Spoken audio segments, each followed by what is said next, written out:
A sexist neighbor called the police on a woman who was simply sunbathing by her pool. He didn't know that she was Ronda Rousey, the UFC legend. What happened next shocked everyone. Subscribe and write in the comments where you're watching us from. The late afternoon sun dipped low over the hills, casting golden light across the sleek edges of glass and stone that made up the secluded mansion perched above the Pacific.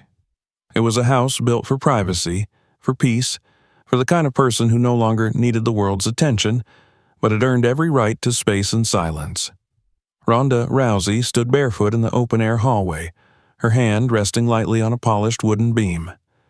A breeze swept through the hillside, stirring the sheer curtains at the edge of the veranda, lifting them just enough to reveal the infinite blue of the ocean below. This was her new home, her sanctuary. A place bought not just with money, but with pain, years of sacrifice, a body pushed past breaking, and a spirit hardened by expectation and exposure. The media had quieted. The lights had gone off. Her last fight was long behind her. She had walked away from the stage, the cage, the cameras, not in shame, not in defeat, but in defiance of everything that said she had to keep proving herself. This wasn't retreat. This was arrival. Inside the house, floor-to-ceiling windows opened into rooms filled with light and air. There were no trophies on display, no photos of championship belts or movie sets. That part of her life belonged elsewhere now. The only sound came from a quiet jazz station playing from a hidden speaker in the corner and the soft padding of her two Akitas trailing behind her. She had named them Grace and Ghost. Grace followed close, protective and calm, while Ghost wandered, curious and aloof. Ronda padded toward the kitchen, poured herself a glass of cold water, and moved to the backyard. The pool gleamed like a mirror, untouched, still. She set the glass on a small teak table, sat back in the lounge chair, and closed her eyes. For the first time in months, she wasn't being asked to smile, to fight, to pose. She could just be. That peace lasted all of 3 days. The first time she noticed him was during her evening jog down the winding private road that led to the main gate. He was standing by his mailbox, arms crossed, eyes narrow behind gold-framed aviators. Gray crew-cut, sun-leathered skin, wearing the same polo tucked into khaki shorts that looked military-issued. She nodded as she passed. He didn't respond, just stared. That she could tolerate. The next time he called out, "You're the new renter?" His voice was firm, nasal, practiced like a man who'd spent decades barking orders. "Owner," she replied without stopping. He chuckled, but it wasn't friendly. "That right?" She let it hang in the air. He muttered something she didn't catch.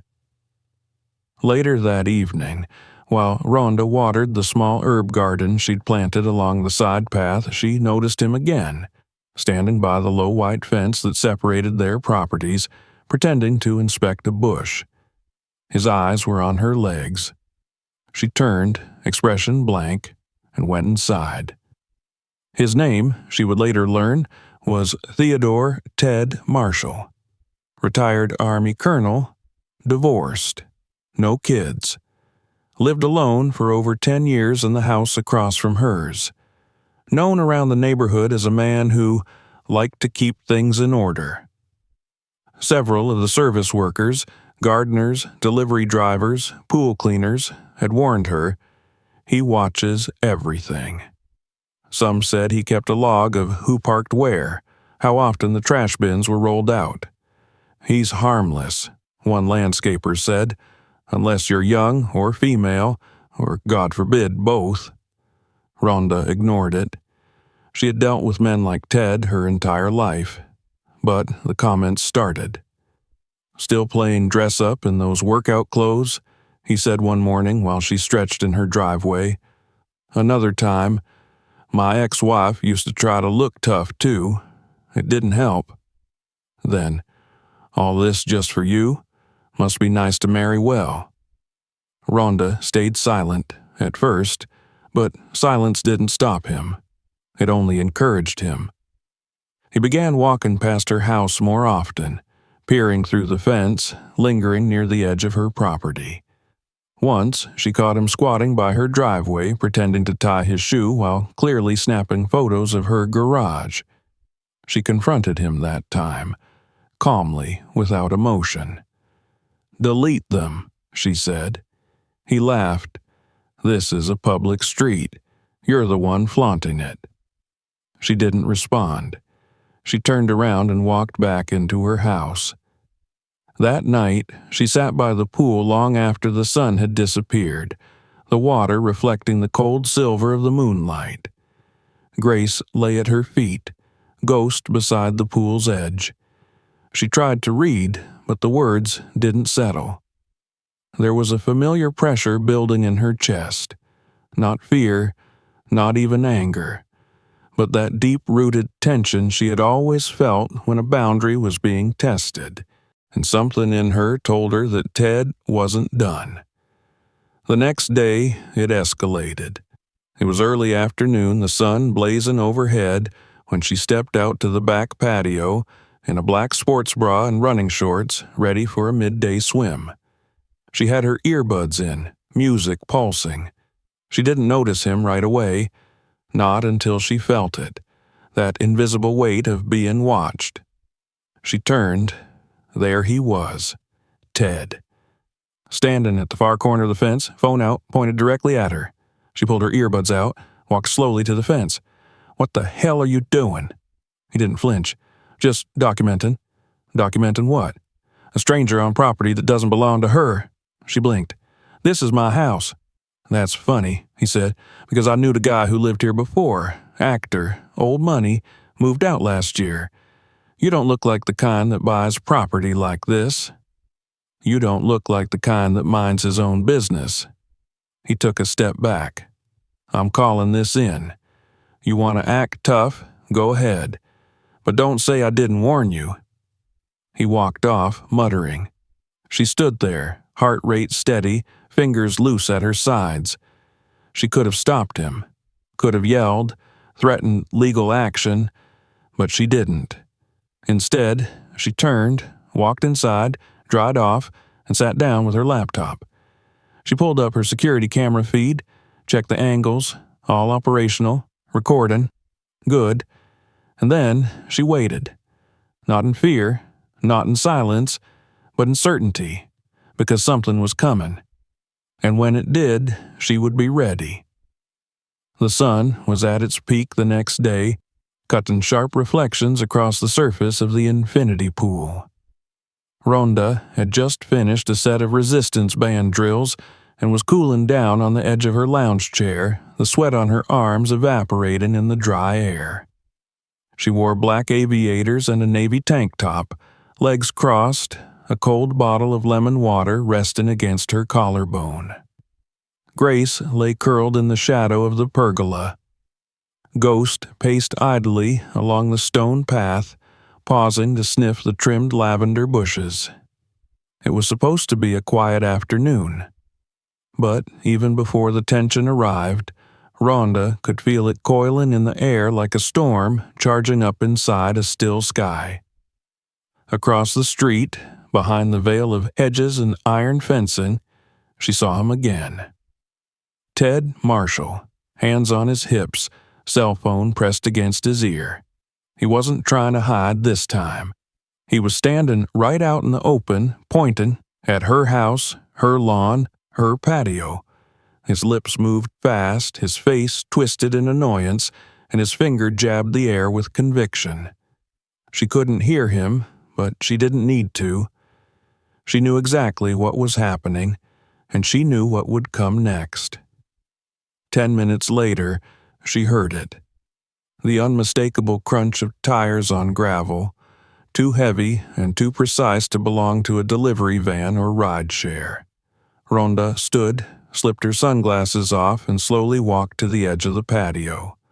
From her elevated backyard, she had a full view of the gated drive that wound down toward the main road.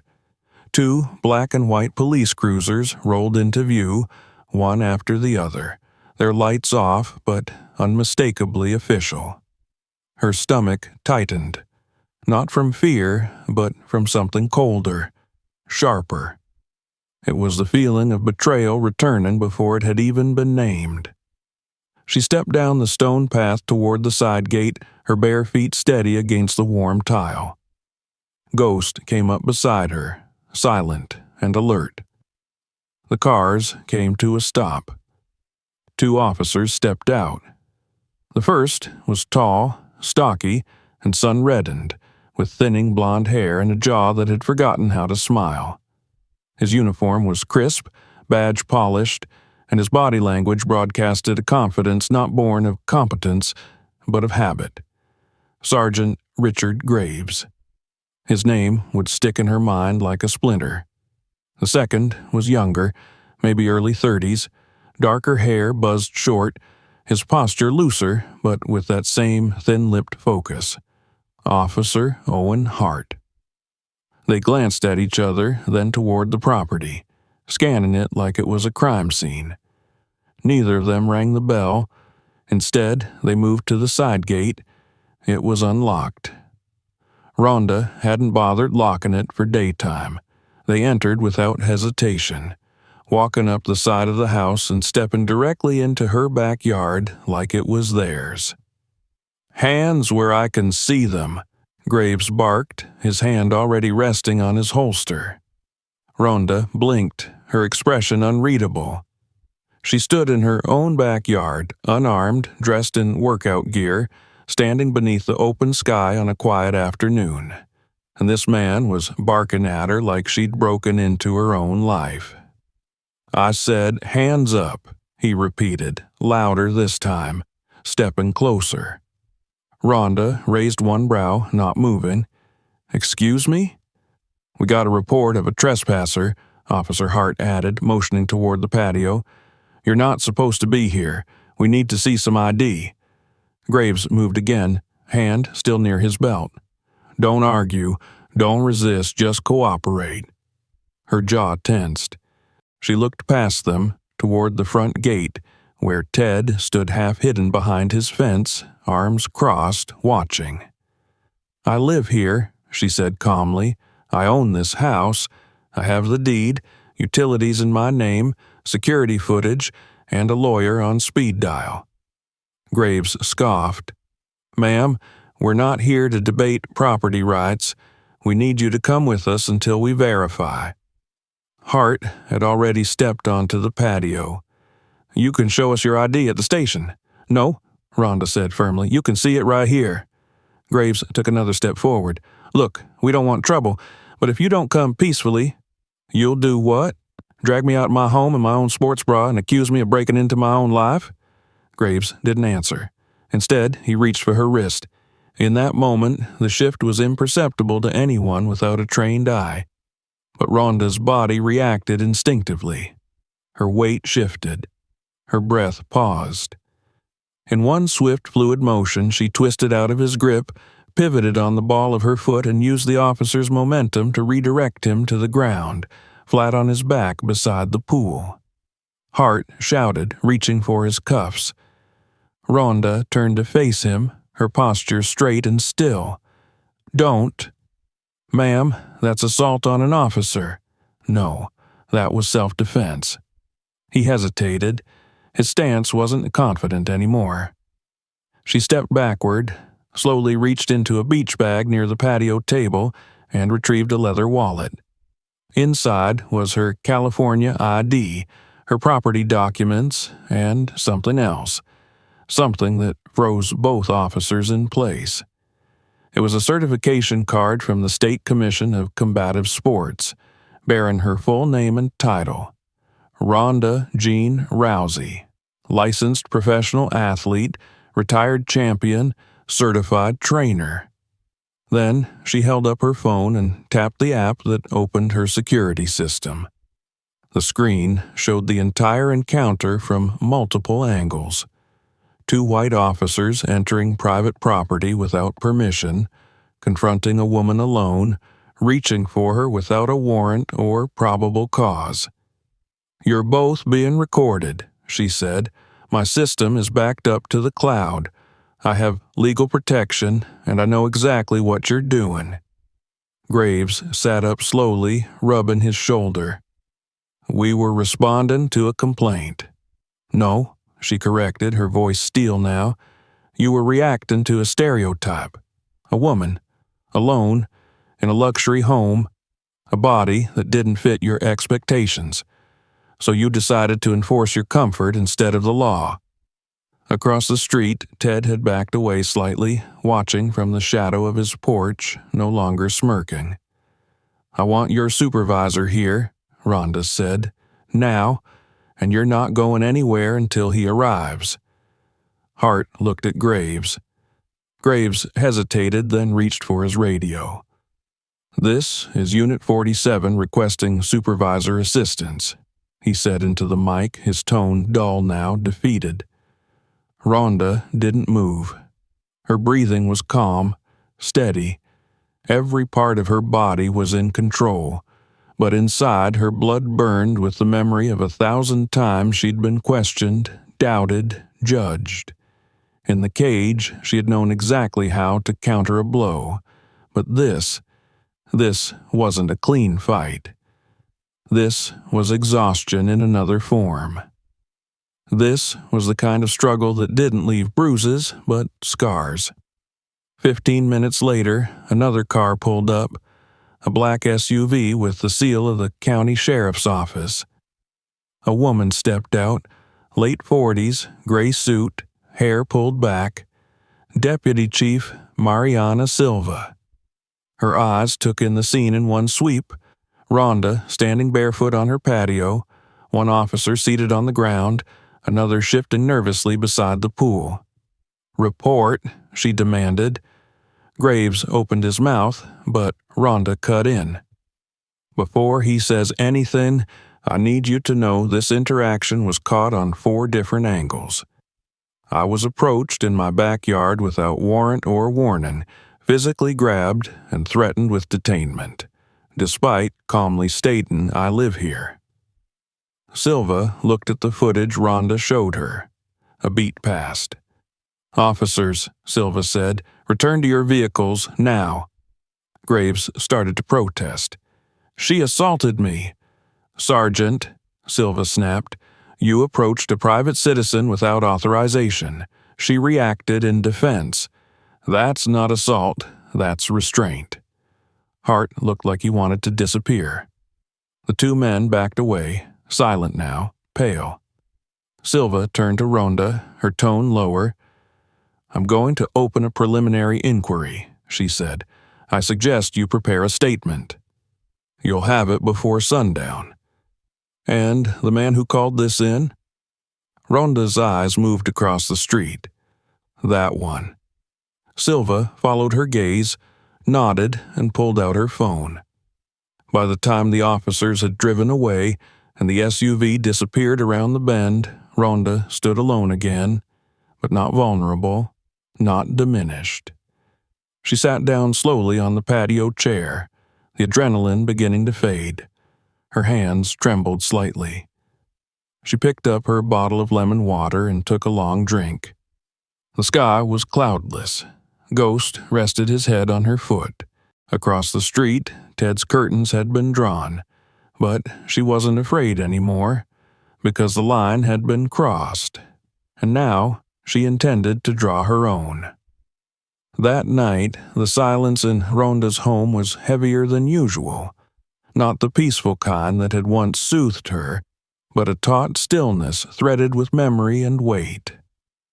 The light from the moon trickled through the floor-to-ceiling windows, casting long shadows across the living room floor. Outside, the ocean whispered softly against the rocks below, but even that sound felt far away. Ronda sat cross-legged on the edge of the couch, a fleece blanket wrapped around her shoulders, her bare feet resting on the hardwood. The television was off. Her phone was silent. The dogs slept curled near the sliding doors, instinctively calm after the disturbance earlier that afternoon. Her mind, however, refused to settle. She'd been in hundreds of fights, in cages, on mats, under the blinding lights of global arenas. She knew what fear looked like, smelled like, how it settled in the throat of her opponents the moment they realized they'd underestimated her. But this wasn't a fight born of mutual consent. This was intrusion, presumption. And it had happened not in an octagon, but in her own sanctuary, a place she had built to be untouched. She rose slowly and walked barefoot to the kitchen, poured herself a glass of water, then leaned against the counter in the dim glow of the under-cabinet lights. Her phone vibrated. A message from her attorney. Sheriff Silva has officially opened an internal investigation. Both officers placed on leave pending inquiry. I've requested full incident reports and body cam footage if any exists. Let's talk tomorrow. Body cams? Ronda nearly laughed. The irony. They had stormed into her yard, hot with accusation and blind confidence, yet neither had shown any interest in procedure. If not for her security system and the calm instinct drilled into her from years of measured discipline, this would have ended very differently. She walked into her bedroom, dropped onto the bed, and stared at the ceiling. Despite the anger simmering in her chest, she slept easily. Not because she wasn't affected, but because she knew something had shifted, and in the morning, the world would see it. When dawn broke over the hillside, the first light cut a sharp gold line across the rim of her pool. It was still early when her phone began to chime. Missed calls, emails, notifications. The video from her security system had been automatically backed up and time-stamped. She'd sent the footage to her attorney, her publicist, and one trusted contact in media, just in case. She hadn't planned for it to go public so soon, but someone else had leaked it, and now the entire world was watching. By mid-morning, her driveway was flanked by news vans. Reporters stood on the edge of the property, careful not to cross the legal line, but desperate for a shot or a quote. Chiron headlines ran across national channels. Former UFC champion wrongfully confronted at home by police.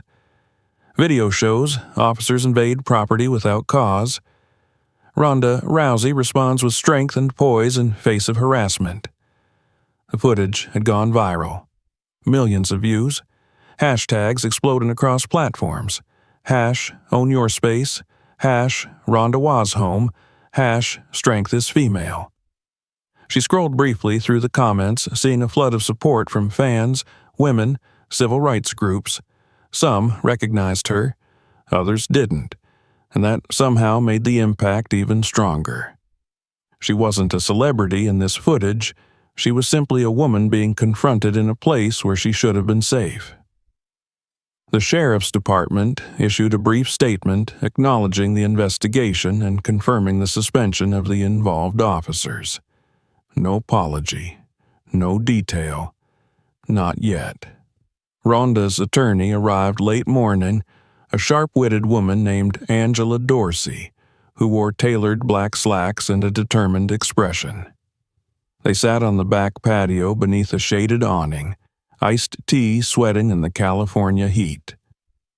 "They're rattled," Angela said. Sheriff Silva's response was calculated, but internal sources say the department is in full damage control mode. And it's not just about you. This video is now part of a broader conversation. Excessive force, profiling, the whole machine. "I didn't ask for a conversation," Ronda said flatly. "No," Angela replied, "but you're in it. And whether you want to or not, your name means something.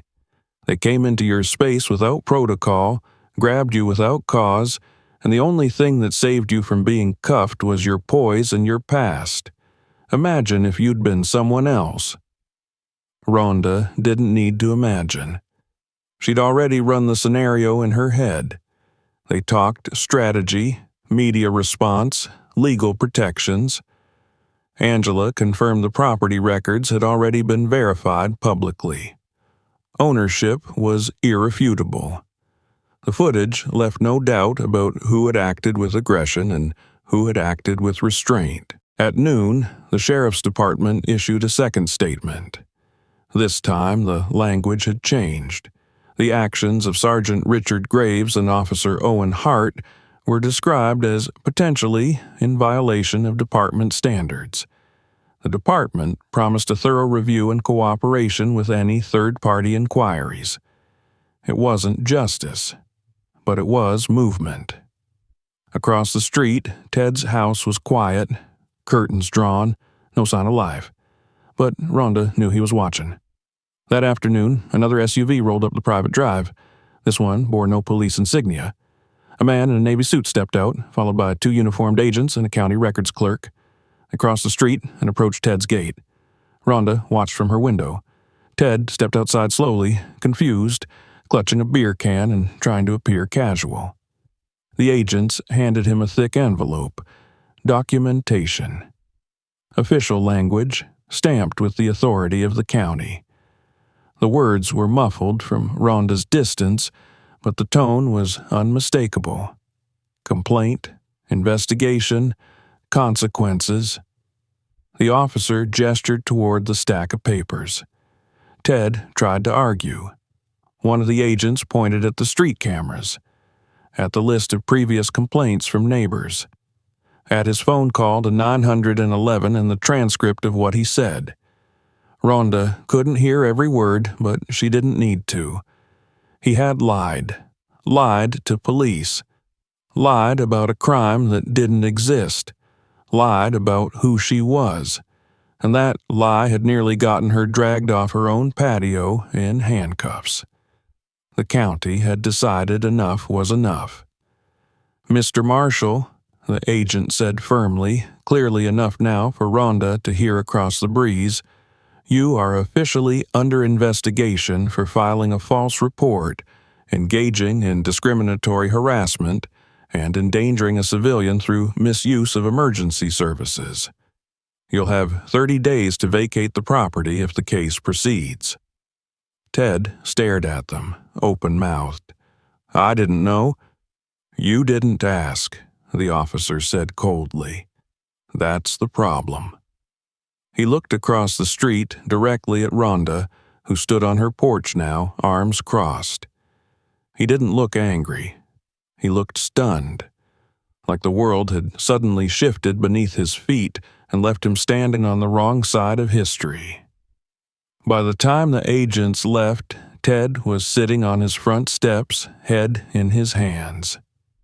That night, Rhonda stood at her kitchen island, slicing vegetables for dinner, jazz humming softly in the background. The dogs lay near the open sliding doors, watching the moths dance under the porch light. The chaos had passed for now, but she knew the storm wasn't over. Her phone buzzed again. A text from an old friend, someone from her fighting days. "Saw the video. Proud of you. Not for the takedown, for the control." Control. The word rang in her mind. Later, she stood by the pool, arms resting on the railing, eyes scanning the horizon. The ocean was calm. The air smelled of salt and eucalyptus. She inhaled deeply, feeling something shift again. Not just in the world, but in herself. She had built this place as a refuge. She hadn't expected it to become a battleground. But maybe that was always part of it. Maybe every space a woman claimed for herself, truly claimed, had to be defended not just with walls, but with will. Across the street, Ted's house was dark. A single light on in the upstairs bedroom. The rest silent. She turned away, walking back inside. Tomorrow would come, and with it, another reckoning. By morning, the quiet of the ocean no longer seemed like silence. It pulsed with tension, like the pause before an aftershock. Ronda stood in the kitchen, barefoot on the cool stone floor, sipping coffee while the dogs paced lazily around her. Outside the massive glass windows, the sky was a sharp, unforgiving blue. Her phone buzzed constantly on the counter beside her, vibrating with messages, headlines, updates from lawyers, media teams, and people she hadn't heard from in years. She ignored most of it. She didn't need to read what she already knew. The video had detonated across the country overnight. It was no longer just viral, it was cultural. A moment that encapsulated a century's worth of conversations about power, entitlement, authority, and the audacity of a woman alone in a place men didn't believe she belonged. There were edits of the footage set to dramatic music, opinion pieces written in every major outlet. Cable news anchors dissected her body language, praised her restraint, questioned the officer's protocol. Civil rights groups issued formal statements. Law enforcement unions stumbled through damage control. But none of that was the center of Ronda's attention. It was what came next that mattered.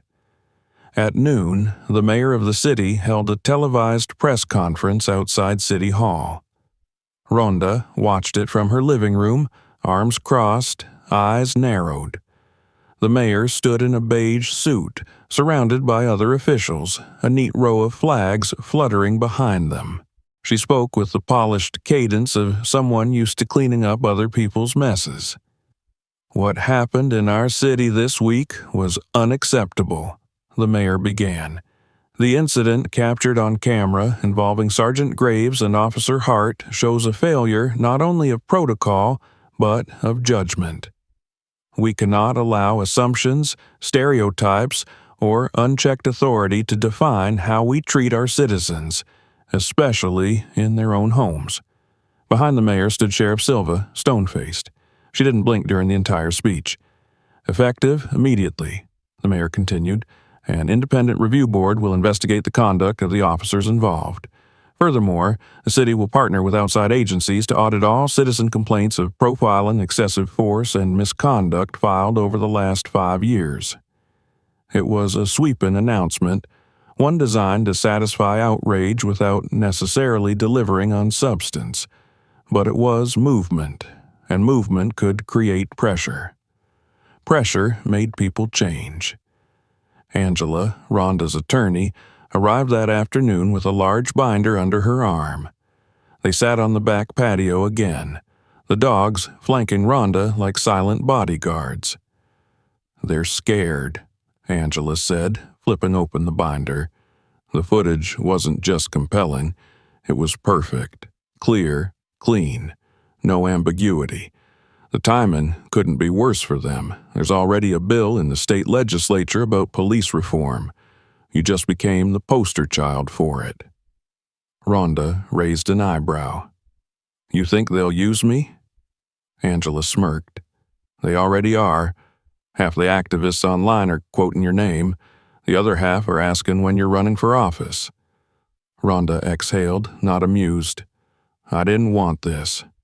"I know," Angela said gently. "But that's the thing about moments like this. You don't have to want them. They find you." Across town, the sheriff's department held a private disciplinary hearing. Graves and Hart were both summoned. The internal review was underway, and the preliminary findings were damning. Ronda was sent transcripts through legal channels. The accounts varied. Graves insisted he was following proper response procedure. Hart claimed he was only following Graves' lead. Neither could explain why no verification was done before entering her property. Neither could deny that she had warned them calmly about her ownership. And neither mentioned their body cams until questioned directly, at which point it was revealed both devices had been powered off at the time of the incident. That, more than anything, sealed their fate. Meanwhile, the backlash against Ted Marshall escalated. The county received multiple reports from neighbors who'd previously been too intimidated or indifferent to complain. Latina housekeepers described being followed while walking to work. An interracial couple recounted being asked if they were trespassing outside their own front door. A black teenager who delivered groceries said Ted once demanded he show ID. The stories built a portrait of a man who had, for years, acted as the self-appointed guardian of a neighborhood he believed should look a certain way. The false report he filed against Ronda was no longer an isolated event. It was the final straw. The housing authority issued a formal eviction notice. He had 30 days to vacate the premises pending further investigation. Ted tried to fight it, of course. Hired a lawyer, called in favors, made noise on obscure forums about overreach and liberal mobs. But it was too late. The evidence was too strong. His power, quiet, insidious, embedded in the comfort of other people's silence, had evaporated under scrutiny. Ronda watched from her upstairs office window as moving boxes began to appear on Ted's front lawn. He sat outside most afternoons now, drinking from cans and glaring at every car that passed. No one offered to help. The same neighbors he once nodded to now crossed the street when walking their dogs. The isolation he had imposed on others now wrapped around him like a chain.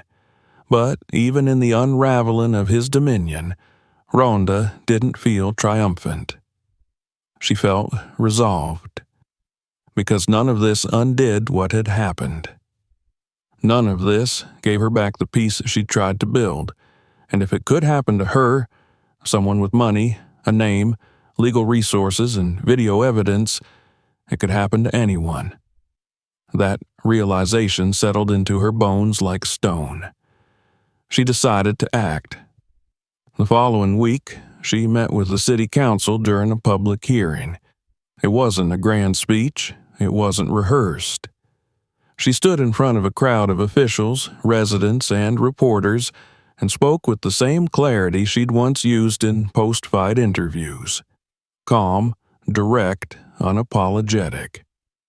"This isn't about a bad cop or a nosy neighbor," she said. "This is about systems, patterns, the kind that teach people like me to constantly prove we belong, while giving others the benefit of the doubt without question. I bought that house with my own money. I earned every square foot of it. And still, 2 men with badges felt entitled to drag me out of it without checking a single record. That's not a misunderstanding. That's a mindset. And mindsets don't change without pressure." Some members of the crowd clapped. Others remained still. But her words didn't need approval. They needed to linger. After the hearing, a councilwoman approached Ronda privately. She was younger, black, clearly inspired. "You don't have to keep speaking," the councilwoman said. "But if you do, people will listen." Ronda nodded. "Then I will." Back at home, she launched a quiet initiative through a local nonprofit. A program to fund legal support for women and minorities dealing with housing discrimination, false accusations, and police misconduct. She didn't attach her name publicly. She didn't need the credit. She just wanted impact. By the end of the month, the sheriff's department had completed its review. Graves and Hart were officially dismissed. Their records would reflect the incident permanently. The department, under Sheriff Silva's direction, also announced mandatory retraining for all officers on property rights, de-escalation, and unconscious bias. It was far from a revolution, but it was a crack in the armor, and cracks let in light. One evening, just before sunset, Ronda stood in her front yard as the last of the news crews packed up and left. The attention had begun to shift elsewhere. Another scandal, another viral clip, but for her, the change remained tangible. A little girl from down the street wandered past, hand in hand with her mother. She looked up at Ronda with wide eyes. "Are you the lady who punched the police?" she asked. Ronda smiled. "I didn't punch them. I just didn't let them push me." The girl grinned. "I want to be like you." Ronda knelt down beside her. "You can be better."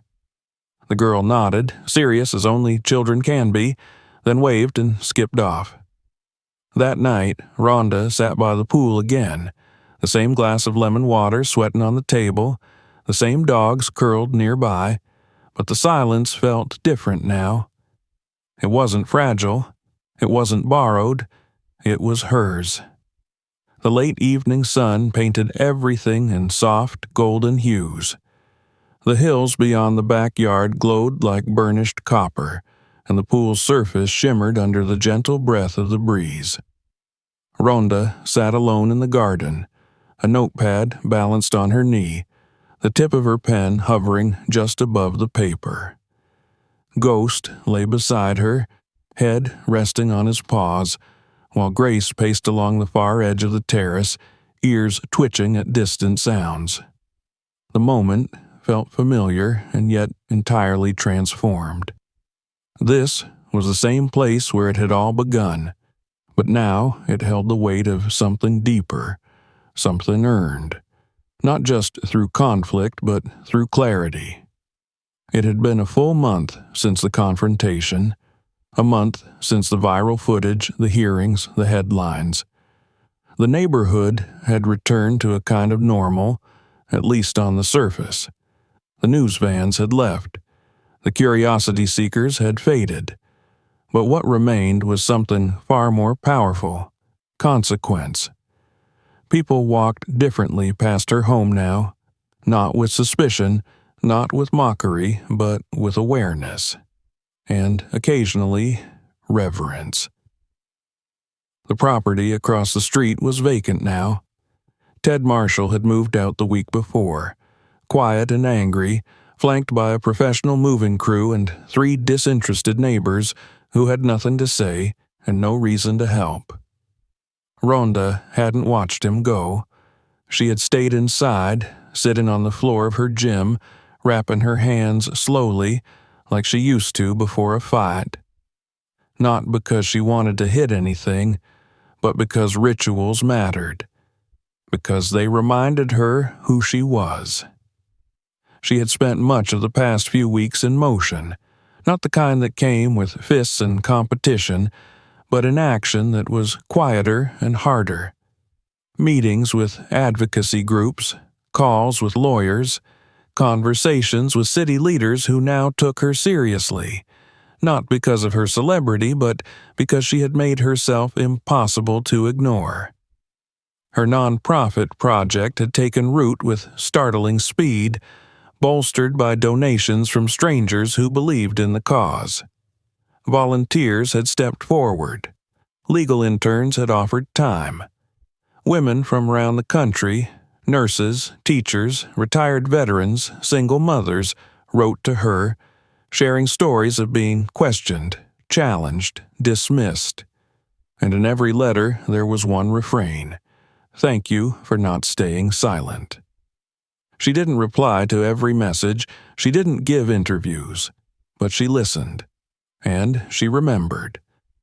The city council, moved by public pressure and the growing visibility of Ronda's quiet campaign, had passed a resolution in support of her initiative.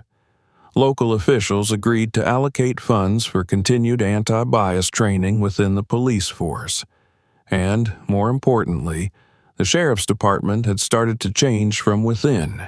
Not quickly, not perfectly, but meaningfully. Ronda had attended the first new training session as a guest observer. She hadn't spoken, just sat in the back row, arms crossed, watching the instructors lay out protocols and play recordings. She watched as new recruits were taught the difference between suspicion and prejudice, between authority and abuse. Most of them were young, wide-eyed, taking notes with furrowed brows. A few glanced at her nervously, recognizing her, but she didn't want their fear. She wanted their understanding. She'd walked the halls afterward, noting the way officers looked away or nodded, some with shame, some with respect. Sheriff Silva had stopped her before she left and said, without preamble, "It's different now, because of you." That night, Rhonda stood by her kitchen window, the city lights flickering in the distance, and allowed herself to believe it might be true. She hadn't set out to become a symbol, but she understood now that sometimes symbols weren't chosen. They were forged. It was late the next evening when she received the invitation. A sealed envelope delivered by courier bearing the state seal. Inside, a short formal letter from the governor's office, signed personally and printed on heavy linen stock. It commended her for her courage, her discipline, and her unflinching insistence on justice in the face of injustice. Along with the letter came a small velvet box. Inside it, a gold pin, elegantly simple, engraved with just 4 words: "For justice, for all." She held it in her palm, turning it gently in the light. It was not a prize, not a trophy. It was a gesture, yes, but also an acknowledgement. That what she had endured had not passed unseen, that her voice had echoed further than she imagined. The following week, she stood again in front of an audience, not in an arena, not in front of cameras, but in the meeting chamber of the police department. Not as a guest, not as a fighter, but as a woman who had refused to be erased. The room was full. Officers lined the back walls, some in uniform, some in civilian clothes. Commanders sat at the table, papers before them, pens poised but unmoving. Angela stood at her side, silent support. Rhonda didn't have notes. She didn't need them. She stepped forward and looked out at the room, not with confrontation but with clarity. "What happened to me was not an anomaly," she began. "It was not rare. It was routine. And that's the problem. We've built systems that protect comfort, not truth. That reward control, not understanding. We've trained officers to fear difference instead of respecting it. That stops here." Her voice didn't rise. It didn't need to. It carried. "This is not about race alone. It's about the way we see power, the way we decide who belongs and who doesn't. It's about every woman who's had to prove she lives in her own home, every child who's been told they're in the wrong neighborhood, every man who's been stopped because his presence made someone uncomfortable." She paused, letting the silence settle. "This badge," she said, holding up the gold pin, "is not a decoration. It's a responsibility, and I intend to carry it like one." She looked around the room.